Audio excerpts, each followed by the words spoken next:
When I was little, I lived in a very safe neighborhood. All the neighbors were either friends or relatives of friends, and this being the late 80s, we were allowed to roam and play however much we wanted, as long as we'd be back home before dinner. The earliest encounter I can remember with this creep was when I was around 6 years old or so. I was with a group of other kids, riding our bikes down the steep hill that led down into our neighborhood. One of the other kids suddenly noticed a man standing against a fence at the top of the hill, not very far away from this parked blue van. I didn't recognize the man, and neither did anyone else around me, but that didn't really mean anything at the time. I had only just been allowed to leave the yard and assumed I didn't know everyone in the area yet. I don't know why, but we all decided to go over to him. My parents had told me to stay with the group, so I just followed along behind. I don't really remember much about the man, only that he seemed to pay an extraordinary amount of attention to me. Even after the other kids had wandered off to continue riding on their bikes, the man kept me staying and talking. I remember very clearly how when he asked my age and I told him, he smiled this big creepy smile and said I looked much older, at least 12 or 13. I guess this was supposed to be a compliment, but I was aware of how much younger I looked and was compared to everyone else. I mean, I didn't even have a bike because I was too small to reach the pedals on my own. I even had pigtails with ribbons in them. I don't know if he creeped me out exactly, but I quickly excused myself and rejoined the group. Honestly, I think I felt more insulted than anything, like he was making fun of me by pointing out I didn't really belong with this group of teenagers. Eventually, I went home though, and I didn't tell my parents about the man. In my mind, he was an adult and I wasn't allowed to question adults at that age. Stranger danger had never really been much of a thing in my family. Skip ahead 3 years now. It was Christmas and I was 9 years old. I'd finally been given my very own bike. And this one was not a little kid's bike either. I was so proud I just had to go out to try it, despite the cold weather. Of course, my parents allowed it right away. I headed out to that hill all alone. It was Christmas and no one was going to come play on Christmas morning. I had spent about 20 minutes rocketing down the hill on my cherry red bicycle. I even wiped out once, skinning my palms, when I started to notice a blue van driving by slowly and repeatedly as well. I didn't remember that previous encounter at this point. I suppose, like for any 6-year-old, something that happened 3 years ago was completely inconsequential at the time, and I'd quickly forgotten about it. This van drove down the road, past the drive into the neighborhood, at least 3 times. I got this very strange feeling, a tingling down my spine, like someone was watching me. I'd never had that feeling before in my life. The only way I can describe it is a visceral, primitive warning that you're now the prey to someone very dangerous. Luckily, I was able to keep my cool though. I kept on riding my bike and watched that same van drive slowly by back and forth at least a dozen times. Finally, when it passed me by for the last time and disappeared behind some trees, I took the opportunity to book it down the hill, using gravity and every bit of strength in my legs to build up enough speed to get me all the way to the end of the drive. I did it so fast I didn't even have to stop. Quite a feat since my house was the very last one. I ditched my brand new bike in the grass and ran inside to safety.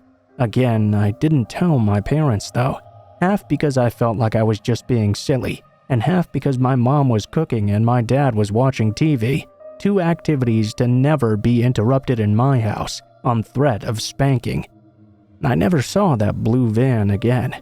I didn't find out until I was 29 exactly how lucky I was that day. After my father's death, I helped my mother clear out his house. While looking through some old boxes, I found an old answering machine, a bunch of tapes, and a tape player as well. Knowing the narcissist my father was, I assumed they must be a combination of old messages from nearly 3 decades ago. and him singing badly and playing the guitar even worse. I took the whole thing home and started to listen to the tapes, mostly for nostalgia. I was half right, but they were not just missed calls from friends and family. I was not in any way prepared for the absolute filth on these old answering machine tapes. I'm not one to blush at bad language. Though I may not use some of the words I heard myself, it didn't really bother me when others did. But this made me physically sick. Maybe because these messages were all directed at me, at a child version of me. Entire hours-long tapes were filled with this one single man calling over and over. They started with some polite-sounding variation of, "This message is for my name. If you could let her know, I'd really appreciate it." Afterwards, nothing but graphic, vulgar descriptions of what he planned to do to me step by step. How he wouldn't hurt me too much. He'd make sure to leave me somewhere my parents could find me when he was done. He didn't say whether he meant alive or not either. He called me his girlfriend and talked about how beautiful I was. There were long tributes to my blonde hair and how he planned to cut it off and keep it after he'd defiled me. He'd wash it off first, of course. He wasn't dirty like that. This was, of course, all in the most filthy language you wouldn't even find in porn. The messages stopped abruptly right around when I was 10 years old, though. After that, it was nothing but the usual missed calls again. I don't know what happened to that man.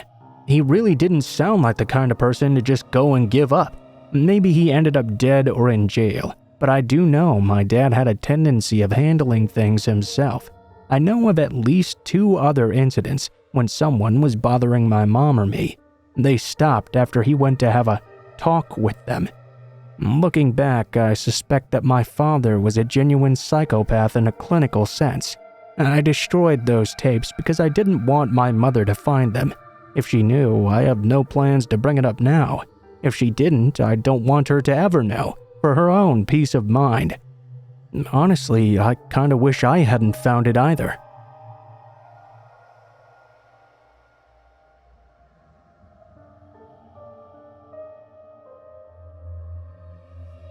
So this happened approximately 2 years ago, and I'd almost completely pushed it out of my mind.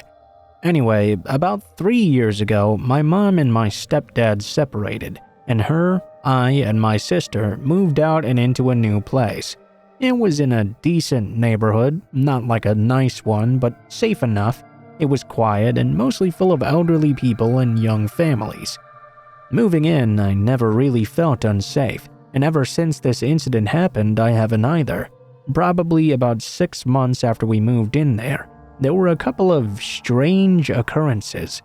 One night, my mom was out for the night because she works as a relief worker for a women's shelter, and the hours can be pretty sporadic. I'm 16 at the time and stay home with my 10-year-old sister to watch her. At around 9:30 or so, I ordered us a pizza because we were watching a movie together. And hey, I'm a nice sister, right? Like 15 minutes later, though, I noticed some lights outside my home. I assumed it was the pizza guy. That was a little bit weird because they'd never been this fast before. But who was I to complain about good service? I get up to the window just to check and see a small blue car pulled up on the side of the road in front of my house. It's turned off, but the driver isn't making any moves to get out, or any movement at all really. They're just kinda staring straight ahead in a trance. At this point, I still thought it was the pizza guy. I was thinking to myself, what the fuck, dude? Get out and come give me my pizza. The guy just keeps sitting there, though. Eventually, I realized this guy must not be the pizza guy. I went to sit back down and figured he must be waiting for my neighbors to get home or something. Another 20 minutes passed by, and this time the pizza actually arrived. At this point, I started to get a bit uncomfortable because I noticed that same car was still parked outside my house, and the guy had not moved at all. Let me explain to you. It's not like this person was sitting still casually in their car playing on their phone or listening to music like a normal person. They were sitting bolt upright with their arms rigid and rock solid out in front of them on the steering wheel. Additionally, the pizza guy now seemed quite concerned as well and asked me if I knew that guy in the car. He said that the man had pressed his face up against the window and stared at him as he'd walked by and approached our front door. I took my pizza and we started to eat it. Eventually, my sister passed out. I turned everything off and went upstairs. Every hour or so, though, I'd go back to check if the car and the man inside were still parked outside my house. Every time they were. He's just sitting there the exact same way, looking like he hadn't moved a single centimeter in hours. That is, until I checked at around 2 a.m. Now I could see he'd moved from the driver's side into the passenger seat and had his chin resting on his hand, looking out the window which was facing my house. I was starting to get weirded out at this point, but I didn't know what to do. I convinced myself I must just be overreacting. I went back upstairs and waited another half hour before checking again. It was almost 3 o'clock at this point. I started to think that maybe this guy was watching and waiting for me to fall asleep so he could break in and rob us or something. This time, instead of leaving the lights off when I pulled the curtain to check if he was still there, I turned them all on so he would know I was still up. I also made a point of holding my phone up to my ear, hoping he'd think I was calling the cops and leave. I didn't actually call them, as I didn't know if it was illegal to park on the road outside someone's house, and I didn't want to get in trouble if it turned out to be nothing. At this point, though, he started to actually get out of his car. I thought he was just getting out to get back in the driver's seat, but instead he closed the door and leaned against it, put both his hands in his pockets, and looked straight up to stare me in the eyes. I couldn't see his face clearly because directly across the road there was a streetlight, so only his silhouette was visible. After maybe 30 seconds of this staring, I got way too creeped out and pulled the curtain shut again. This time I called my mom. Of course she was concerned and said to deadbolt the door, and if he did anything else or just wouldn't get back in the car, to call the police. I agreed and she hung up. Finally, an agonizing 2 minutes later, I worked up the nerve to peek out again. He was still just standing there, staring up at my window. Now I started to dial the number for the police. Just as I went to hit the call button, he abruptly looked up toward my neighbor's house and jumped back in his car. I found out the next day it's because my neighbor had opened the front door and started to go out to confront him. Apparently, he'd noticed this guy's weird behavior too. The weird car guy still didn't leave though. He continued to sit there in his car, looking towards my house until 6 a.m. I stayed up the entire time. Of course, I couldn't fall asleep now. I don't know exactly when he decided to drive away, but the last time I did check was 6. Also, looking back, I'm not sure why I didn't continue to call the police. I guess I figured since they didn't really do anything the first time, they wouldn't do anything this time either. Anyway, finally I got to bed and tried to write this off as just a weird occurrence. For the next few days, I spent nights at friends' houses, just to keep busy because it was the summer holidays. When I got back home though, my mom told me every day since I'd been gone, a blue car had driven past the house very slowly and honked every time. She didn't recognize the driver. When she walked outside to take a picture of the car and license plate after it had driven by 4 times, it sped away. She called the police and reported the weird behavior, as well as giving a description of the vehicle. They said they'd keep an eye out for any other incidents involving a car matching our description. About 2 weeks after that, the car was parked outside my house again, but this time no one was inside. It sat there until it was finally towed away eventually. And that's it. I never received an explanation beyond that the car had been stolen over 3 months ago in a town nearly 5 hours away. Definitely one of the weirdest things I've ever experienced.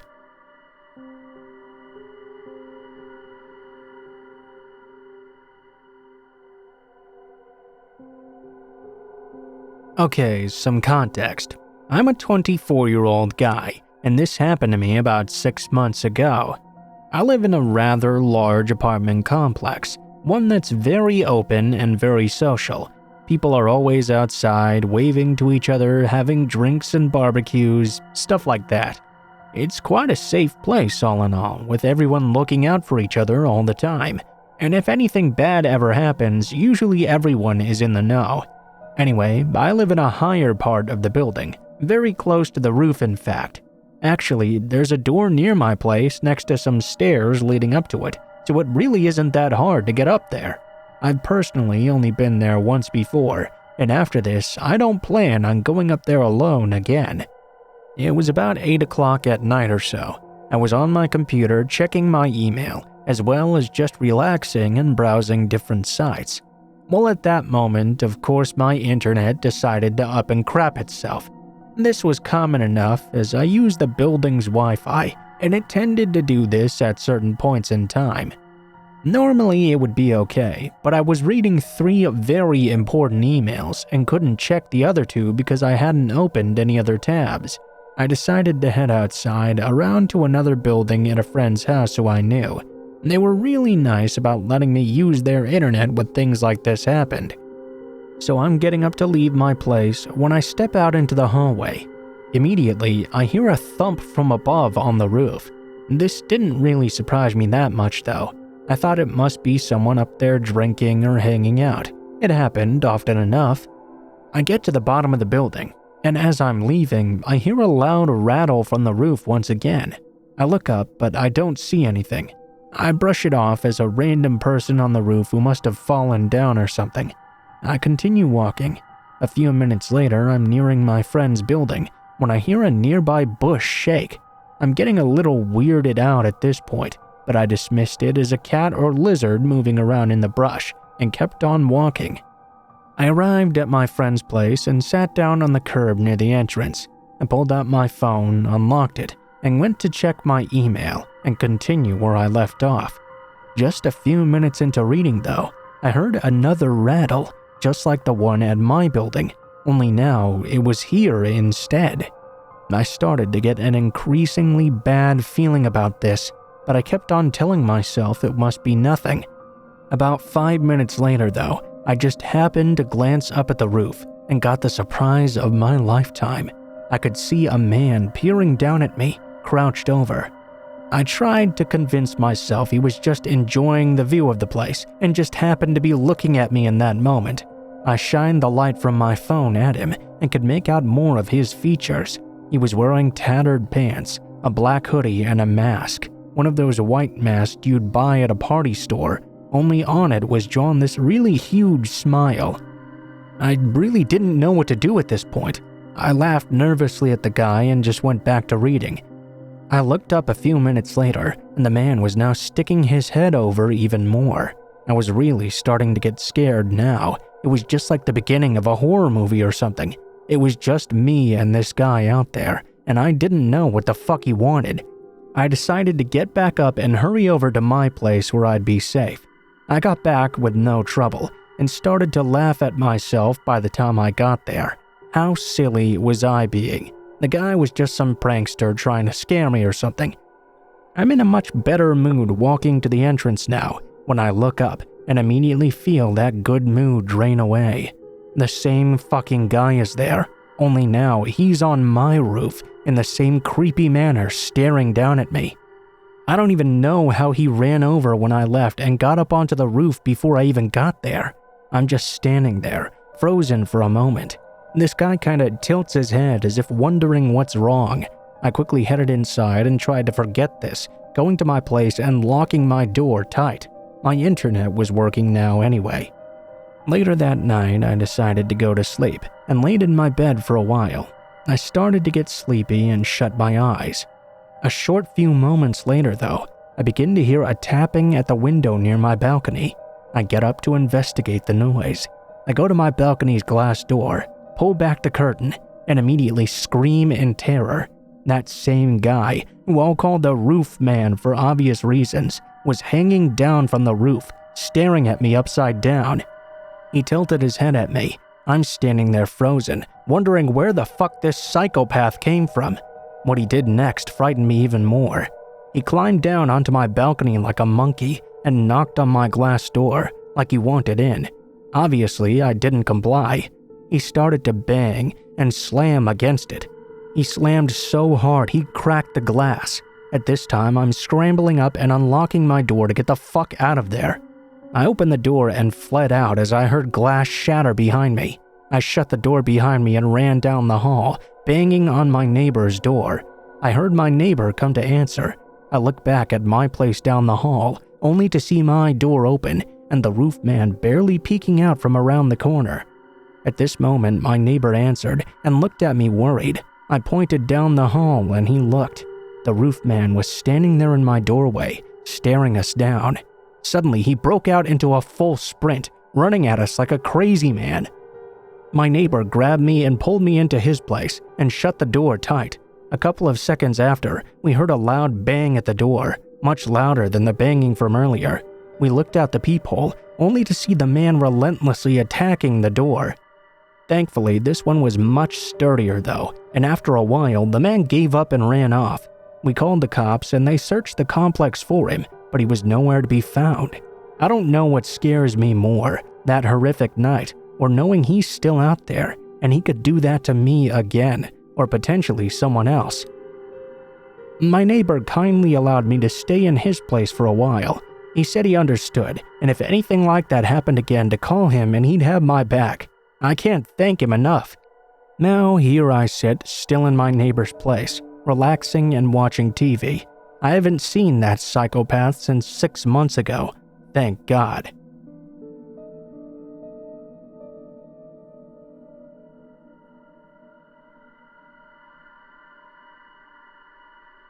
I started leasing a condo in 2010 and lived there for roughly 4 years. To understand the story, let me explain the layout of my condo first. First and foremost, in the area I was in, my condo was considered a carriage house / back house. Basically, what that means is my unit was detached from all the other units within that small condominium complex. My unit also sat above the complex's water heater and very small laundry facility. Therefore, I was on the second floor. In short, it was very comparable to living in a very small house almost.